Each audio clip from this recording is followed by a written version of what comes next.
अमरावती महानगरपालिका निवडणुकीची रणधुमाळी आता चांगलीच रंगात आली असून प्रत्येक प्रभागात प्रचाराला वेग आला आहे. अशातच प्रभाग क्रमांक 6 मध्ये युवा स्वाभिमानी पक्षाचे उमेदवार दीपक साहू उर्फ सम्राट यांच्या प्रचाराने सर्वांचेच लक्ष वेधून घेतले. अमरावती महानगरपालिका निवडणुकीतील प्रभाग क्रमांक 6 मधून युवा स्वाभिमान पक्षाचे उमेदवार दीपक साहू उर्फ सम्राट यांच्या प्रचारार्थ इतवारा बाजार येथे भव्य प्रचार रॅली काढण्यात आली. या प्रचार रॅली दरम्यान परिसरात मोठा उत्साह पाहायला मिळाला.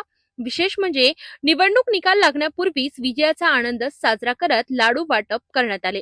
हेमराज साहू यांनी नागरिकांना लाडू वाटत सम्राट यांचा विजय निश्चित असून प्रभाग क्रमांक 6 मध्ये परिवर्तन होणारच असा ठाम विश्वास व्यक्त केला. दरम्यान आमदार रवी राणा आणि माजी खासदार नवनीत राणा यांच्या जाहीर सभेनंतर मोरबाग, विलासनगर, गौडीपुरा, इतवारा बाजार आणि मसानगंज परिसरात दीपक साहू यांच्या समर्थनार्थ वातावरण तयार झाल्याचे स्पष्ट दिसून येत आहे.